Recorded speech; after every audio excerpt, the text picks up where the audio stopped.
लेभेलसिमहाय मानगोनां जोंहा बिस्वजित दैमारिनि फाफ्लियावहाय खामानिखौ जाननानै जिबायदि नोजोर होगासिनो दङ जोंनि सानखांनाय फैदोंमोन जे बिथाङाबो सासे UN बड'फा बायदि गोख्रों दैदेनगिरि दिनैसो जोंनि बर'नि गेजेराव फैबाय होननानै मोनसे एभारेज जे पपुलेसन नांगौ बे क्राइटेरिया फुलफिल जायाब्लाबो नारा नाथा जोंनि दैदेनगिरिफोरा डिमान्ड खालामनायनि गेजेरजों BTC मोनसे प्लेन्स ट्राइब हिसाबै जों 6 शिड्युलखौ मोननो हादोंमोन যিসকল বড়ো জনগোষ্ঠীৰ লোক নহয় তেওঁলোককো আমি আশ্বাস দিছো যে আপোনালোকৰো ৰাজনৈতিক অৰ্থনৈতিক সাংস্কৃতিক অধিকাৰ আমি সুৰক্ষিত কৰিম that this is some government its officials bureaucrats ministers policemen all are anti-tribal so whatever these economic package or developmental schemes are sorted out or chalk out this cannot be sincerely implemented in true sense. So this implementation is not possible under this anti-tribal government and its bureaucrats. So that is why the solution is the separation, the division of Assam and creation of separate state of Bodofa. खुलुमबाय बयखौबो लोगोसेनो निमाहाबो बिनाय थाबाय हर थलायनानै नोंथांमोननो video हरनायनि थाखाय जिहेतु नाजादोंमोन आं सानावहाय आरो मोनसे भिडिअ हरबावनो नाथाय होजोबनो हायासै समखौहाय मिलायनो हायैनि जाहोनाव दा माखासे पास्टनि खोथा लोगोसेनो प्रेजेन्ट बाजेट सेसननिफ्राय लानानै जाखिनि सावरायनाय आं दिनै मोनसे कनक्लुजनाव फैनो सानबाय नोंथांमोननो बेखौहाय आङो होनो होननानै सानदों আমাক নালাগে আপসু ইজ চেঞ্জিং देयर পজিশন আগতে আপসুয়ে কৈছিল 10% বড়ো মানুহ থাকিলেও আমাক গাঁও লাগে এতিয়া আপসুয়ে কৈছে 100% বড়ো মানুহ থাকিলেহে আমাক গাঁও লাগে আমি আপসুক ধন্যবাদ দিব লাগিব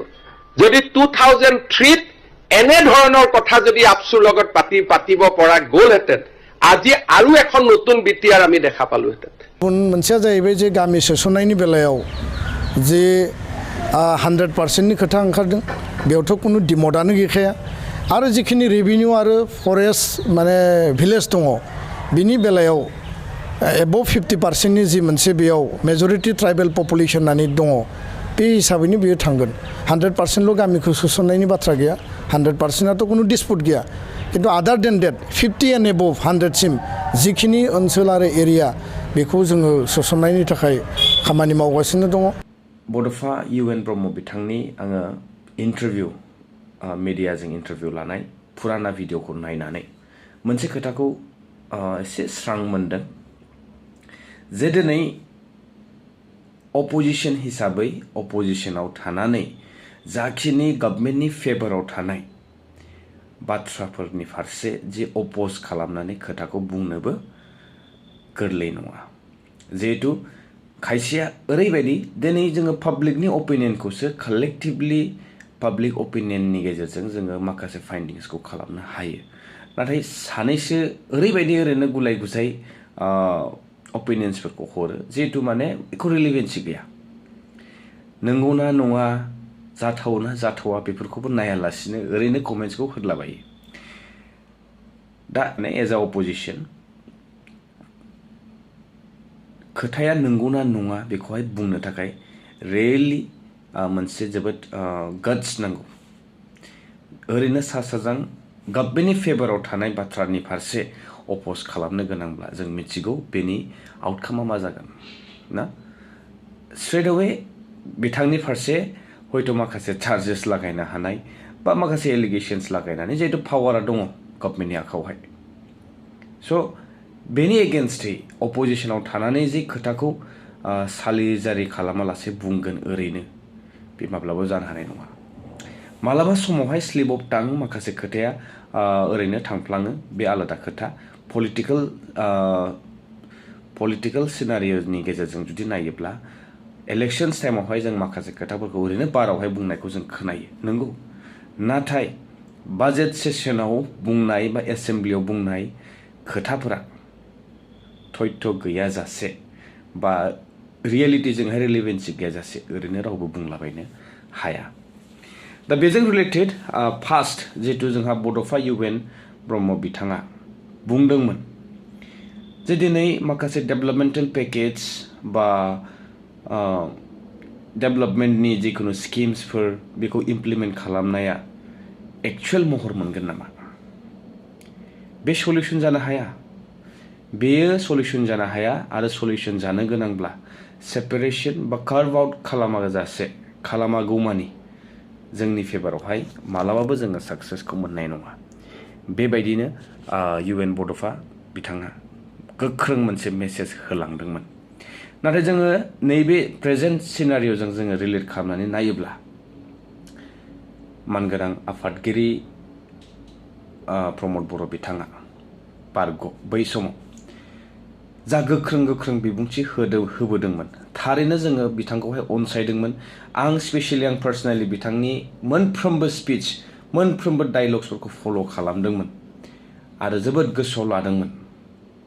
जे सानखांनाय फैदोंमोन जे बिथाङाबो सासे UN बड'फा बायदि गोख्रों दैदेनगिरि दिनैसो जोंनि बर'नि गेजेराव फैबाय होननानै। नाथाय स्ल'लि एन्ड ग्रेजुवेलि मा नुलांखो जोङो बिथांनि जे डायलग्सफोरा बिथांनि जि इन्टेनसन बिथांनि जि मटिभ्सफोरा जे बेबायदि साडेनलि चेन्ज जागोन मानसिफोरखौहाय लामा ससेसिम लामा दिन्थिनानै आवगाय होबोनानै ना ओरै थांफिननो हायो ना ओरै फैफिननो हायो बेबायदि अबस्थायावहाय जालदाब गारना दोननानै गावनि ट्रेकखौनो सोलायनानै दिनै पलिटिक्सआवहाय गाज्रि लानानै रुलिं खालामनाया बे मोनसे पइन्ट। दा बिथांनि UN बड'फाखौ मर्यादा होनाया बिथांखौहाय फल' खालामनानै दिनै माहारियारि आफादखौ सालायलांबोनाया बे एक्सेप्टेबल नामा? दिनै जितु जोङो बेखौ बुंनो गोनां बाध्य जादों 5 बोसोर सम बिथांनो होबाय जितु बिथाङा थांनाय सरखारनिख्रुइ साबसिन हामसिन खामानि मावगोन होननानै जि रायजो राजाफोरनो रादाय होबोदोंमोन बा जे फाइनाल एन्ड कम्प्रिहेन्सिभ मोनसे सुक्ति खालामनानै बेजोंनो गोजोन होनो हानाय खामानि मावनो हायो सुफुंनो हायो जोंनि इनफ्रास्ट्राक्चारनिफ्राय लानानै जोंनि जाखिनि जोंनि जौगानांगौ खामानिफोरखौ मावनायनि गेजेरजों जोङो स्टेट बायदिनो जोङो मोनसे मोजां थासारि लाबोनो हायो होननानै बिथाङा बुंदोंमोन। 5 बोसोरबो नङा बेनिख्रुइ सिगांसिन बिथाङा माखासे खामानिफोरखौ मावफुंनानै होनायनि खोथा होदोंमोन। दिनै नाथाय जोङो नुबाय बिथांनि माखासे फल्स प्रमिसेस बिथांनि माखासे नंखाय बाथ्रा बुंनाय जायैखौबो जानाय होनना बुंनाय दिनै रायजो राजाफोरखौ थगायनानै बिथाङा बबे लेभेलसिम सौहैनो सानदों। दिनै जोङो नुदों आसामनि गिबि मन्थ्रि बिथांनि माखासे बाजेट सेसनाव बुंनाय खोथाजों माखासे तथ्यफोरा सोराङावबो फैदों आरो माखासे खोथाफोरा बिथांनाबो खिन्थु एक्चुअलि जोंनि फारसे जे बिथाङा स्टेटास जोंनि फारसे जे अननाय दिन्थिदों बियो थारैनो आन्दोआव माबा मोनसे नङा माबा मोनसे सिखोमाना थानाय बायदि जोङो मोनदाङो। जेरैहाय आङो एग्जाम्पल हिसाबै मोनसे पइन्टखौल' आं बुंनो सानदों जे बिथाङा बुंदों मोनसे समाव जोंनि गेजेराव गुलाय गुजाय थासारिमोन नंगौ डिसक्रिमिनेट खालामजायोब्ला गादब जायोब्ला नासयजायोब्ला बेबायदि सिटुएशनआ जायो। बिथाङा आरो मोनसे पइन्ट होनबावदों जे एबसुआ बै समावहाय 10% लानानैनो डिमान्ड खालामोमोन। That was the situation. जोङो सेक्रिफाइस खालामनानैब्लाबो पपुलेशन रेशिय'आ जोंना मोनसे एभारेज जे पपुलेशन नांगौ बे क्राइटेरिया फुलफिल जायाब्लाबो नारा नाथा जोंनि दैदेनगिरिफोरा डिमान्ड खालामनायनि गेजेरजों BTC मोनसे प्लेन्स ट्राइब हिसाबै जों 6 शिड्युलखौ मोननो हादोंमोन। जायनि जाहोनाव दिनै जोङो BTC होननानै मुङै बयबो मिथियो। दिनै जि सिस्टेम जि एडमिनिस्ट्रेशनखौ दिनै सालायगासिनो दङ। अब्ला बिथाङा एसेम्ब्लियावहाय बोरै मोनसे फल्स मेसेज हरनो हाखो जे एबसुआ 10% 20% नङा 50%बो नङा 100% फुलफिल माने फुल पपुलेशन जोंनि मेजरिटि थायोब्लासो बे गामिखौ सोसननायनि बाथ्रा बिथाङा एसेम्ब्लियाव बोरैहाय बुंखो। बे खोथाखौ फोरमान होदों दिनै दिपेन बर' सारानो खुद गावनि खुगाजों बुंदों जे 100% जुदि पपुलेशन थायोब्ला बे खुनु डिसपिउटआनो गैया। अब्ला बिथांनि बुंनाय आरो CM बिथांनि बुंनाय खोथाया गोरोबलायदोंना दिनैसिम गासिबो खोथायानो बेले बेजे। बेनि थाखायनो जोङो सांग्रां जानाया गाहाम थियारि जानाया गाहाम जिहेतु बेवहाय जोंनि BPF बा UPPL पार्टिनि खोथाखौ दोनथ'नानै BJPआ बबे लेभेलसिमहाय मानगोनां जोंहा बिस्वजित दैमारिनि फाफ्लियावहाय खामानखौ जाननानै जिबायदि नोजोर होगासिनो दङ जोंनि BTCनि फारसे जोंनि 6 शिड्युलनि फारसे आरो जोंनि BTCनि थ्रुयै जि मोनबोनाय 6 शिड्यूलनि संविधानिक जि कन्स्टिटिउशनाव जोंनो जि 6 शिड्यूलाव जि गोहो होदों बियो थारैनो एमेन्डमेन्टनि गेजेरजों जुदि बिटिआर सुक्ति बायदि बेवहाय जुदि माबा मोनसे 6 शिड्यूलनि जे गोहोखौहाय खमायनानै होयोब्ला खिन्थु बे जोंनि थाखाय मोनसे हिस्ट्रियानो जाना थाबावसिगोन